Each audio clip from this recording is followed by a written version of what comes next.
Hello, my name is Nancy Kaufman, and I want to welcome you to this coffee chat on the history of dyslexia. This is brought to you by the North Carolina branch of IDA. Before you begin, I hope that you've had the opportunity or that you'll pause and take the opportunity to download the resources and note-taking guide.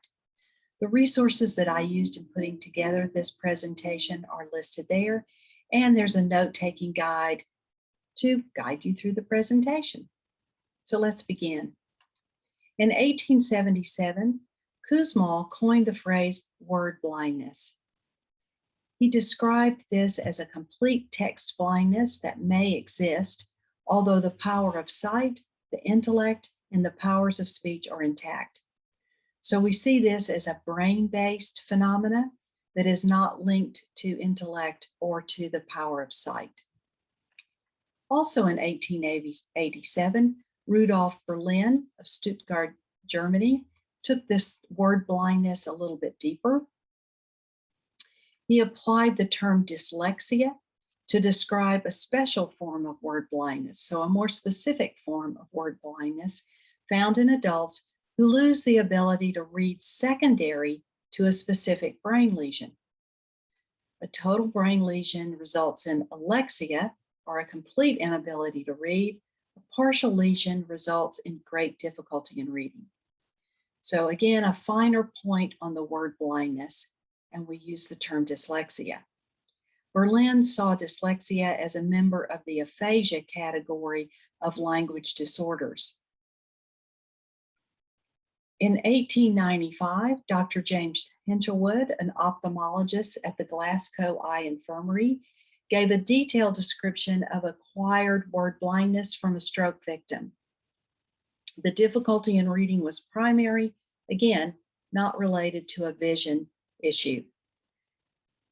Up until this point, all of the discussion about this phenomena of difficulty in reading without problems with intellect or vision is around adults, specifically adults who've had some sort of a brain injury, like a stroke or other type of injury. In 1896, Dr. Pringle Morgan wrote of a 14-year-old boy. So now we're seeing this discussion around a child. He has always been a bright and intelligent boy, quick at games, and in no way inferior to others his age. So we see an establishment of this is a smart kid. As a mother, as an educator, this description is close to my heart. He has been at school under tutor since he was 7 years old. So this is a child who also has had a good education, good classroom instruction. In spite of this laborious and persistent training, what a great choice of words, because often we describe the reading of students with dyslexia as being laborious. They work so hard for minimal results. And it is persistent, even though they work so hard. He can only with difficulty spell out words of one syllable. So we also see that notation of difficulty with spelling. He is what Kussmaul has called word blind. So we get a connection of the descriptions that we've had before that were used with brain injured adults, but now we're seeing it in children. And this is the first description of congenital word blindness. So it appears in children as they begin to read. In the early 1900s, James Hinchelwood again documented dozens of cases of congenital word blindness, and most fit a description very similar to that we just read by Dr. Pringle Morgan. His mother says that he is a bright, intelligent boy, even smaller and quicker in many respects than her other children. His one deficit, according to her, being that he cannot be taught to read. So up until this point, I've just discussed this phenomena in English-speaking children, but it is not an English-only phenomena. We see notations from around the globe in the early 1900s, and we know that it is also present in children who speak Chinese or individuals who speak Chinese. even though Chinese is a logographic language as opposed to an alphabetic language like English and these other languages that you see noted here. In the 1920s, Grace Fernald had students trace letters and numbers while saying the names aloud. This became known as the VAKT approach: visual, auditory, kinesthetic, and tactile. So what Ms. Fernald was doing was having children use all their sense modalities in learning letter names, and I'm going to assume sounds as well. So this was the first documentation of multimodal or multisensory instruction. In 1925, Dr. Samuel Orton, a neurologist, referred to this phenomena as strophosymbolia, or twisted symbols. I'm so grateful to Dr. Orton for all that he did in the recognition of the characteristics of dyslexia, as well as a treatment to remediate these difficulties. But I'm glad that we didn't stick with his term of strophosymbolia, that we kept the term dyslexia. Dr. Orton hypothesized that the difficulty lay in an incomplete cerebral dominance, so a recognition that this was a brain-based disorder that we know is true today. Orton adopted the multisensory approach of Fernald to address this problem, and in 1937 published his pioneer work, Reading, Writing, and Speech Problems in Children. Dr. Orton worked with Anna Gillingham, a psychologist, to develop a prototype of multisensory instruction for children with dyslexia. It was referred to, and still is, the Orton-Gillingham approach. The Orton-Gillingham approach was multisensory in nature and was very structured, a very structured literacy approach. Anna Gillingham collaborated with Bessie Stillman, an educator, a remedial reading teacher, and a manual was developed describing the method. The rationale behind the method was that the kinesthetic activities help establish the visual auditory associations in grapheme phoneme or symbol to sound correspondences when learning, as well as to reinforce the left to right letter progression. In the 1940s, Sally Childs began in-depth training in the remedial procedures of Gillingham and Stillman and enrolled in the first formal course at Mass General. So now we're getting into teacher training. We've established the characteristics, we've worked on methods that have been found to be effective, and now we're going to train some teachers. And as with everything, that has evolved as well. Today, we have organizations that accredit Orton-Gillingham-based programs that meet the IDA knowledge and practice standards. Those include the IDA, as well as the International Multisensory Structured Language Education Council, or IMSLC, and the Academy of Orton and Gillingham Practitioners and Educators, or AOGPE, also referred to as the Academy. There are also organizations that certify individuals who've gone through these training courses successfully.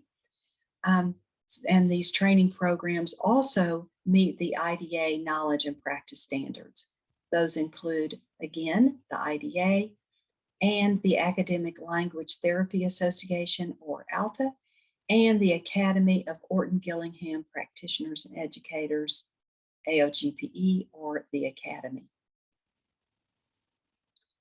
We've also learned more and more about the brain activity that is recognized as a marker for dyslexia. In 1983, the doctors Sally and Bennett Shawitz began the Connecticut longitudinal study. They wanted to track children from kindergarten through high school and answer the questions: what's the difference between a good reader and a poor reader? How prevalent is dyslexia? And is dyslexia a developmental lag that children outgrow, or is it persistent over time? Another group of people that we can be very appreciative of, their foresight in setting up this longitudinal study, and in continuing this study beyond high school. So not only did we get answers to the questions posed here, but we also got some information on the heritability rate, because they tracked these same individuals into adulthood and into their childbearing years. We get a lot of demographic information from this study. You've probably heard that 1 in 5 individuals has dyslexia, and we got that from this longitudinal study conducted by the Shayowitz. In the 1990s, we also started to see research, an influx of research on the importance of phonological awareness in reading. Bradley and Bryant found that training a young child to address or to attend to the sounds in spoken words before he goes to school significantly improves his success in learning to read later on. This is research that's been replicated by many people, including Isabel Lieberman, Marilyn Adams, as well as Marianne Wolfe. We know that reading has 2 major components, decoding and comprehension. A weakness in phonological awareness interferes with decoding. Comprehension may or may not be impacted. Although we know that if decoding is not addressed, eventually decoding will be impacted. In 2000, the National Reading Panel published its report based on a meta-analysis of research in reading and reading interventions from around the country. This is a very important report because it documented what did and did not work in terms of teaching children to read. Based on this report, the IDA published and adopted a definition of dyslexia in the fall of 2002.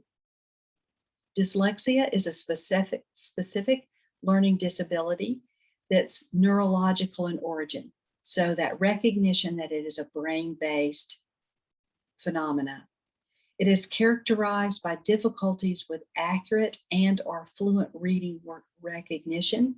So a recognition of that laborious reading that we saw in the description by Pringle Morgan, and by poor spelling and decoding abilities.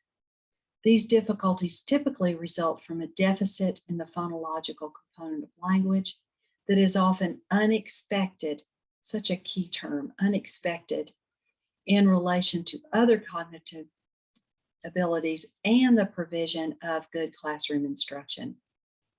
Secondary consequences may include problems in reading comprehension and reduced reading experience that can impede growth of vocabulary and background knowledge.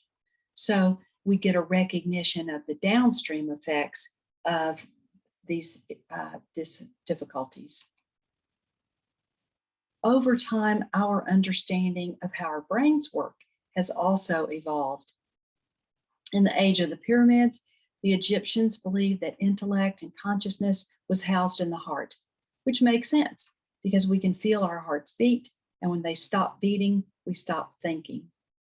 Aristotle, back in ancient Greece, believed that the function of the brain was to keep the heart cool so that higher intellect could be possible. So still the thought that the intellect was held in the heart. Aristotle based this theory on the fact that the brains of rats are smaller. Apparently they're less heat efficient and not capable of intellectual thought. In the 2nd century, Galen's experiments with brain-injured patients led him to ascribe intellectual activity, sensory information, and movement to the brain. So we now have an understanding that intellect, consciousness is all housed in the brain. In the 4th and 5th century, Nemesius, a Byzantine church leader, organized the brain functions into 4 ventricles of the brain. So we're being introduced to the idea of localized brain activity. In the 17th century, Bader, Swedenborg, and Willis published reports relating symptoms of brain injury patients to general areas of the brain.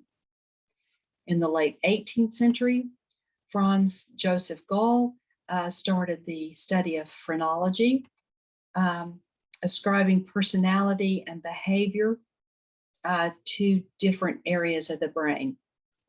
They even did scalp massaging for different mental illnesses, and apparently it was quite painful. In 1861, Broca of France, and this is significant, he observed the first documented case of aphasia. But what's significant about this is that he also discovered a lesion on the left side of the brain, now referred to as Broca's area. And Broca established that language functions are in the cerebral cortex, and even further that in the left side of the brain, what we think of as the language side of the brain. In the 1970s, Drake Duane organized a brain bank.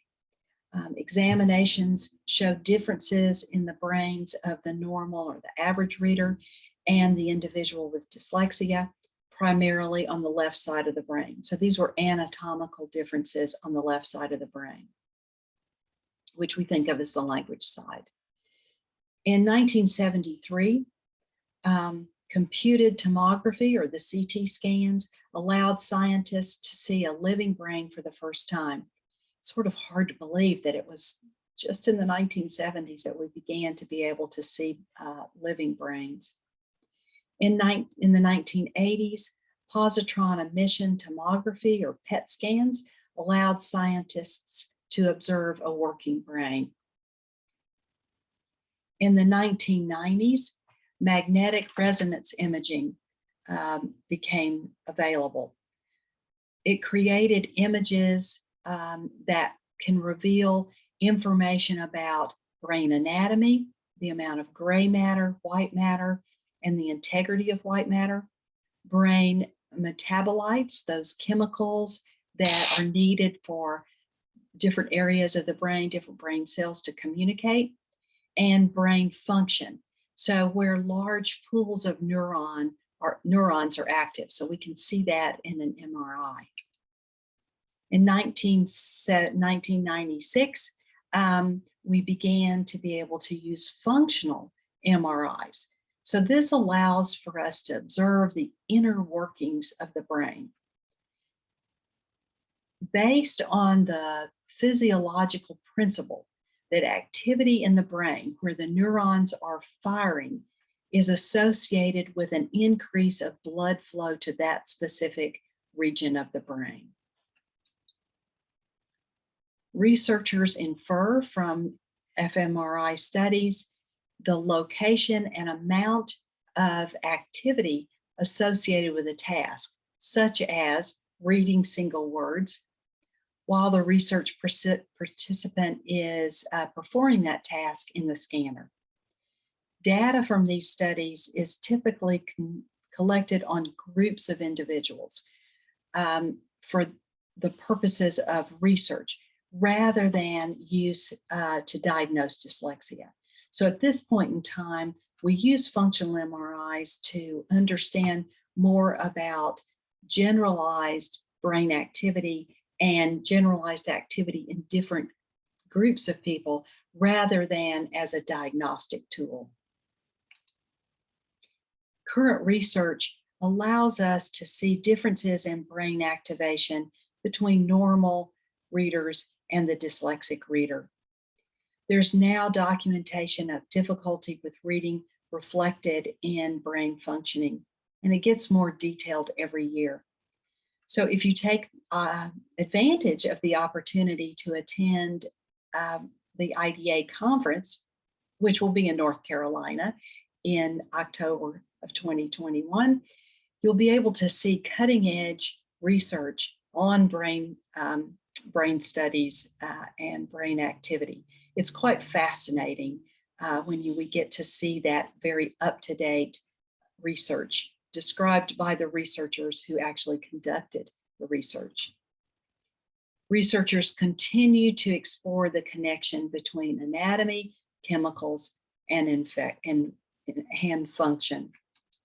So in conclusion, we've gone from believing that the heart holds the intellect to knowing precisely what areas of the brain control reading or are utilized during reading.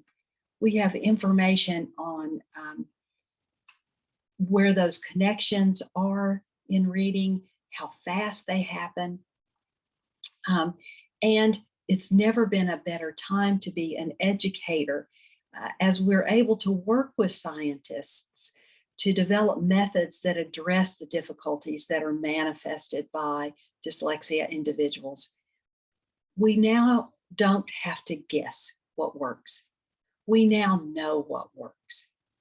And so we can predict what techniques, what methods we can use to best address the needs by our students, to lead our students to be successful. So this research has been done primarily what I've discussed has been primarily in relation to our students with dyslexia, but certainly it can impact classroom instruction as well. So the more we all know, the better we can do to give these students access to their intellect. There's still work to do. So I hope that this has been helpful for you. I hope the resources that I've provided will be helpful to you. This is just scratching the surface.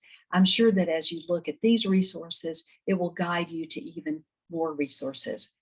I also hope that if you are in need of a qualified professional, that you will go to these websites for information on training opportunities, as well as certified individuals and other strong information about dyslexia, as well as the treatment for dyslexia. Thank you again for joining me in this chat, and I hope it's been helpful for you. Take care. Bye-bye.